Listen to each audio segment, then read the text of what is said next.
Europe 1. Votre invité ce matin, Sonia Mabrouk, est philosophe, essayiste. Bienvenue sur Europe 1 et bonjour Bernard-Henri Lévy. Bonjour. Un bombardement russe a fait au moins 18 morts dans un centre commercial en Ukraine. Probablement la réponse sanglante au nouveau train de sanctions décidé par le G7 contre la Russie. Jusqu'où peut aller cette guerre ? Jusqu'au bout de la barbarie, jusqu'au bout de la nuit, c'est ce qu'on voit là. Des sanctions par les pays occidentaux, vengeance sur les civils, sur des dames, des mères de famille, des enfants qui vont faire leurs courses au centre commercial. C'est un crime de guerre caractérisé.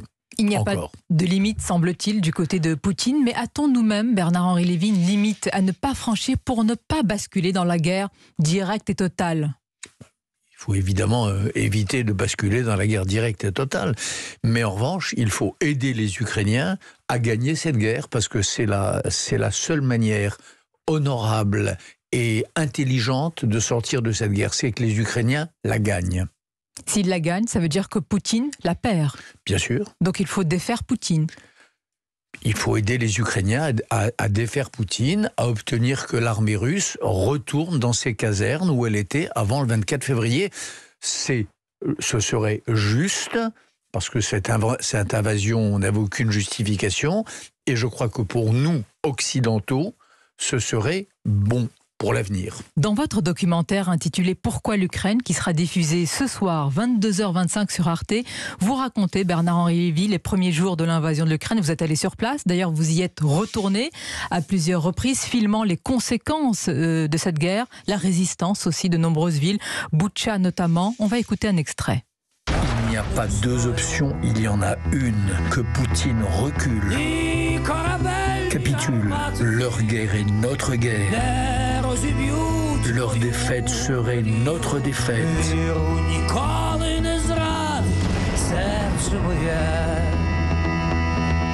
L'Ukraine ne peut pas perdre, mais il faut l'aider à gagner. L'Ukraine ne peut pas perdre, mais il faut l'aider à gagner. Et vous dites, il faut faire capituler Poutine. Ce n'était pas l'objectif au départ des Européens, Bernard-Henri Lévy, peut-être des Américains. Est-ce que c'est aujourd'hui l'objectif à atteindre ? Je crois que c'est l'objectif à atteindre, oui, parce que l'Ukraine, c'est la première cible, et puis la cible de deuxième rideau, c'est les pays limitrophes de l'Ukraine. Et encore derrière, c'est la déstabilisation de l'Europe par tous les moyens, probablement à disposition de la dictature qui règne au Kremlin. Donc je pense qu'il faut arrêter Poutine, il faut le stopper. Voilà, il y a des moments, cette guerre, les Ukrainiens ne l'ont pas voulu, les Européens encore moins, ils ne l'ont pas vu venir, elle s'impose à eux, elle les oblige, il ne faut pas la perdre. Elle les oblige jusqu'où ? Pousser la Russie à la défaite, l'acculer, vous l'entendez souvent ce mot, ne reviendrait-il pas, c'est une question que je vous pose, à faire de ce pays le pays le plus dangereux du monde, exactement comme l'Allemagne après 1918 ? C'est ce qu'a notamment écrit Henri Guénaud dans Le Figaro, c'est ce que dit également l'ex-secrétaire d'État américain Kissinger. Écoutez, je crois que la Russie est déjà aujourd'hui le pays le plus dangereux du monde. Franchement, comme vous l'avez rappelé, j'ai filmé Boutcha, j'ai filmé Borodianka, je suis allé sur les fronts, je suis allé entre Mariupol et Zaporizhzhia. Je vois pas ce que l'on peut faire de plus barbare, de plus sauvage, de plus cruel que ce qui est fait là. Mais est-ce que dans votre esprit, Bernard-Henri Lévy, il faut éliminer Poutine en réalité ? Est-ce que c'est cela que vous dites ? Il faut que l'Ukraine soit libérée. Il faut que l'Ukraine ait le droit de vivre dans un régime démocratique si elle le souhaite. Il faut qu'on arrête de massacrer les enfants. Il faut qu'on arrête de tirer sur les maternités. Il faut qu'on arrête de tirer sur les écoles. Il faut que les mômes arrêtent de vivre dans les caves. J'ai passé des heures et des nuits à filmer des bouts de choux, des enfants qui vivent dans des caves de monastères ou dans des caves d'immeubles comme des petits animaux. Il faut que cela s'arrête. C'est pour ça que j'ai fait ce documentaire. On vous entend et évidemment tout cela ne peut qu'émouvoir et plus que cela. Mais comment on fait ? Poutine n'est pas Saddam Hussein, Poutine n'est pas Kadhafi, on ne peut pas le juger ainsi ni décider de sa mort. Comment aujourd'hui arrêter ? Je ne parle pas de la mort de quiconque. Comment l'éliminer alors ? Je ne parle pas d'éliminer quiconque. Je dis que toutes les guerres, quand une puissance lance une guerre d'agression, ou bien on souhaite sa victoire, ou bien on souhaite sa défaite. Moi, je souhaite la défaite de la Russie. Voilà. Je souhaite que Poutine mette bas les pattes en Ukraine. Il ne s'agit pas de ça. Le sort futur de Poutine, il est entre les mains d'un grand peuple qui est le peuple russe. Ce sera à lui d'en décider. Emmanuel Macron, Bernard-Henri Lévy, n'a jamais vraiment abandonné, encore aujourd'hui finalement, la voie de la diplomatie. Certains le lui ont reproché vraiment d'avoir dit qu'il ne fallait pas humilier la Russie. Mais en quoi a-t-il tort, le président ? En tout cas, à Kiev, il a prononcé les mots qu'il fallait. Après d'ailleurs être allé sur les zones de carnage, après, j'imagine, avoir été bouleversé par ce qu'il a vu, il a dit, comme je viens de vous le dire tout à l'heure, qu'il souhaitait la victoire de l'Ukraine et qu'il fallait accompagner l'Ukraine dans son effort pour chasser les Russes de son territoire. Alors après, que le moment vienne un jour où il faudra parler avec les dirigeants de la Russie, c'est évident.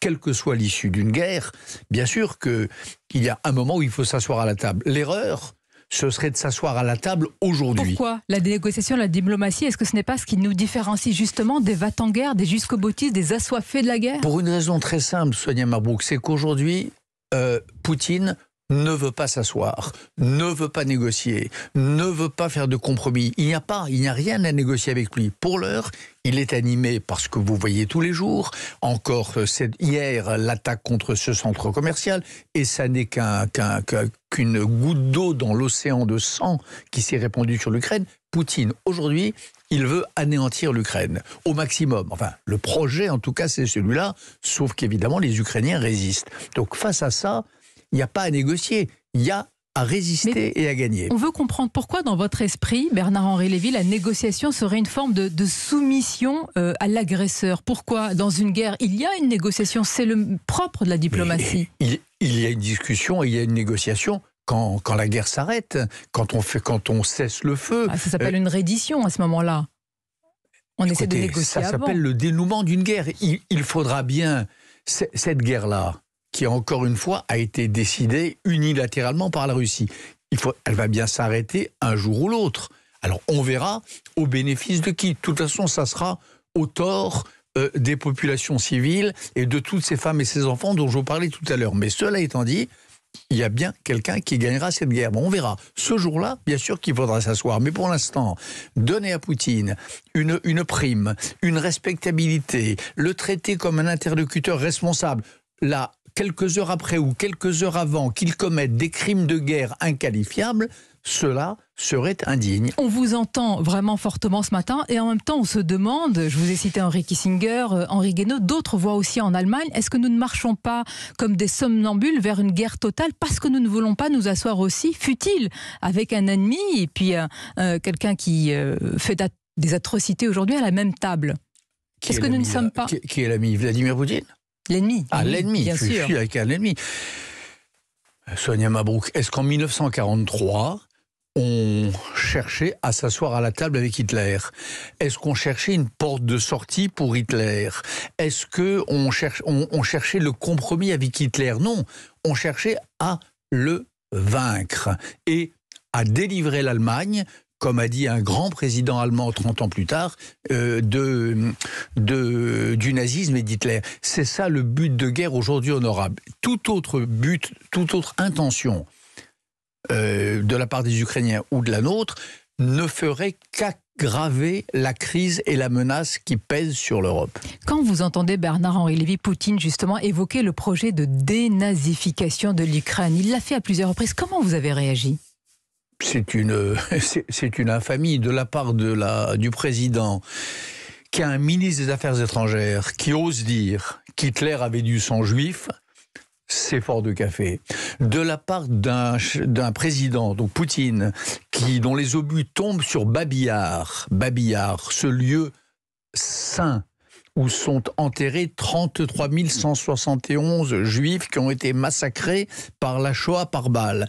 Quand on fait tomber ces obus sur Babi Yar, on ne se permet pas de donner à quiconque des leçons de nazisme et de dénazification. J'ai retrouvé hier un débat entre vous, Bernard-Henri Lévy, et ça va évoquer beaucoup de choses à nos auditeurs peut-être, Alexandre Douguin. C'était en 2019 à Amsterdam, un débat de haut niveau, si je puis dire, mais précisons qui est Dugin. C'est un idéologue qui appelle à l'union des chrétiens orthodoxes d'Eurasie contre le libéralisme occidental. C'est un modèle qu'il juge dépravé à ses yeux. Vous avez débattu avec cet idéologue déjà à l'époque. À l'époque, vous le jugiez aussi dangereux à l'époque qu'aujourd'hui? Absolument. Et c'est pour ça que j'avais décidé de débattre avec lui. Union, oui, des chrétiens orthodoxes, de ce qu'il appelle les vieux païens, des islamistes durs, c'est tout ça, l'union que propose Dugin, contre l'Occident et contre le judaïsme, qui est pour lui la lèpre de l'Occident. C'est un antisémite, c'est à bien des égards un fasciste, et c'est l'idéologue organique de Poutine. Donc c'est vrai qu'il y a quelques années, vous avez porté le fer contre lui, vous avez accepté. Oui, parce que je sais. Moi, donc depuis vous avez 2014. Accepté ce débat-là, oui. J'ai accepté ce débat, bien sûr, parce que cela fait 8 ans, et c'est ça que raconte ce documentaire de ce soir, cela fait 8 ans, depuis 2014, que je sais que quelque chose de terrible va se passer en Europe.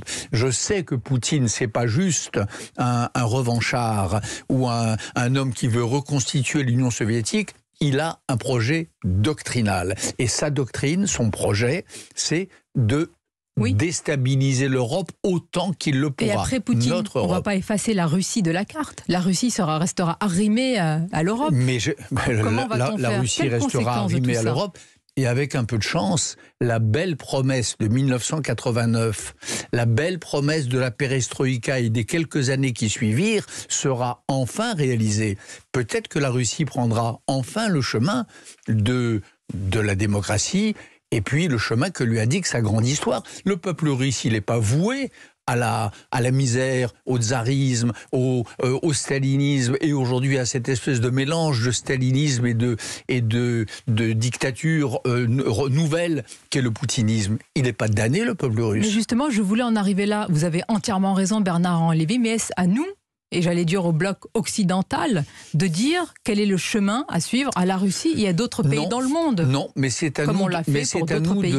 Bien sûr que non, il ne s'agit de dicter le chemin de personne. Mais en revanche, il y a en Russie aujourd'hui des gens qui manifestent dans les rues de manière extraordinairement courageuse, à Saint-Pétersbourg et à Moscou, et qui se font matraquer. Il y a des gens qui sont à l'écoute des voix libres, comme Garry Kasparov, comme Navalny depuis son nouveau goulag, comme d'autres. Eh bien ceux-là, ces femmes et ces hommes-là, qui se reconnaissent, eux, dans nos valeurs et qui nous tendent la main, la main, il faut la prendre, il faut les soutenir. Il ne faut pas changer de régime. Mais ceux qui sont partisans de la démocratie en Russie et qui souhaitent nous rejoindre, il ne faut pas leur fermer les bras. Il faut leur ouvrir les bras. Il y a les combats héroïques que vous décrivez et puis il y a notre réalité quotidienne. Et là, je vous ramène à nos pays européens, à la France. On est frappé par l'inflation. On subit le boomerang des sanctions contre la Russie. C'est ce boomerang nous menace nous-mêmes. Jusqu'à quand, Bernard-Henri Lévy, la question se pose, les opinions publiques vont-elles aussi assumer, supporter, au-delà de tous les idéaux, eh bien le résultat de ces sanctions? Le boomerang de l'intervention en Ukraine, je ne suis pas économiste, mais l'inflation actuelle, elle est en grande partie liée aux 2 années de Covid. Et tous les économistes le savent. La guerre en Ukraine aussi. L'argent hélicoptère, les taux zéro, l'argent, le quoi qu'il en coûte. C'est ça le boomerang. Non, mais les sanctions contre la Russie sur l'énergie, etc., ont un impact sur nous, réel. Elles ont un impact sur nous, mais l'Ukraine n'est pas responsable de tous les maux qui accablent aujourd'hui les économies européennes. C'est inexact. Jusqu'à quand est-ce que les Européens accepteront en effet d'avoir dans leur vie quotidienne des conséquences de la fermeté de l'Europe vis-à-vis de l'Ukraine? C'est en effet toute la question. Le calcul de Poutine, c'est ça. Poutine, il compte les jours. Comme le KGBiste malin qu'il est, il se dit qu'il connaît nos opinions, qu'il sait que la compassion a des limites, qu'il sait que les démocraties sont versatiles, et il attend le moment où l'opinion changera. C'est le calcul de Poutine. J'espère qu'on lui donnera tort. Et moi, en tout cas, personnellement et modestement, ce documentaire de ce soir, si je l'ai tourné, si j'ai voulu le terminer si vite et le diffuser si vite, c'est parce que je voudrais contribuer à ce que Poutine ait tort dans ces mauvais calculs machiavéliens qu'il fait nous concernant. Et une dernière question, tout en évitant évidemment une guerre totale. On en parlait tout à l'heure dans le journal avec Dimitri, l'OTAN qui se réarme comme jamais, qui fixe cet ennemi commun qui est Poutine. L'objectif est aussi d'éviter un engrenage définitif. L'objectif est d'éviter un engrenage et naturellement, et l'objectif est de se défendre. Cela fait 20 ans que l'on ne veut pas voir qu'il y a dans le monde, que ce soit l'Iran, que ce soit la Chine, que ce soit la Turquie, que ce soit l'islam radical ou que ce soit la Russie, des puissances revanchistes qui nous haïssent, qui haïssent les États-Unis, qui haïssent l'Europe, qui haïssent les valeurs libérales. Mais là, c'est le bloc contre bloc, alors, dans ce cas-là. Mais qu'est-ce que vous voulez que je vous dise? C'est pas nous qui l'avons décidé. Nous avons vécu dans le rêve irénique, après 1989, d'une fin de l'histoire. C'était magnifique.